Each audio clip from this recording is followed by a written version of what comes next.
Assalamualaikum warahmatullahi wabarakatuh. Halo adik-adik, pada video pembelajaran kali ini kita akan belajar di tema 6 untuk kelas 4 SD atau MI tentang siklus hidup hewan.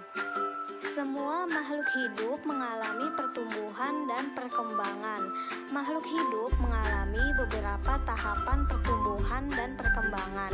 Tahapan dari pertumbuhan dan perkembangan ini disebut dengan siklus hidup atau daur hidup. Hewan mengalami tahapan pertumbuhan dan perkembangan yang berbeda-beda. Ada jenis hewan yang mengalami perubahan bentuk di setiap tahapan hidupnya. Namun, ada pula jenis hewan yang tidak mengalami perubahan bentuk pada setiap tahapannya, selain bertambah besar saja. Hewan yang mengalami perubahan bentuk dalam siklus hidupnya berarti mengalami metamorfosis. Sedangkan hewan yang tidak mengalami perubahan bentuk dalam siklus hidupnya berarti tidak mengalami metamorfosis. Di antara hewan yang mengalami metamorfosis, ada hewan yang mengalami metamorfosis sempurna dan ada pula hewan yang mengalami metamorfosis tidak sempurna.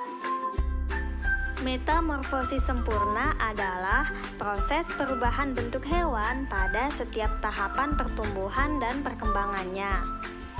Contoh hewan yang mengalami metamorfosis sempurna adalah kupu-kupu.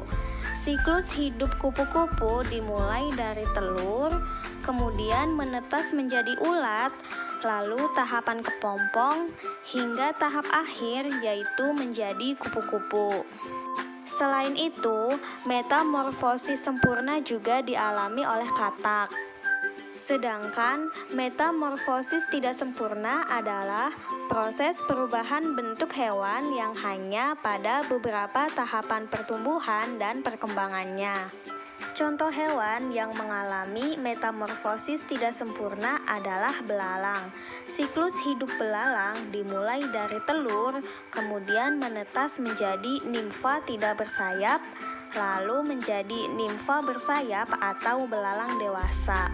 Dapat kita lihat bahwa tidak terjadi perubahan bentuk pada siklus hidup belalang. Contoh hewan lain yang mengalami metamorfosis tidak sempurna yaitu kecoa.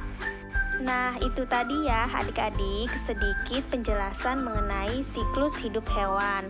Semoga videonya dapat bermanfaat. Terima kasih. Wassalamualaikum warahmatullahi wabarakatuh.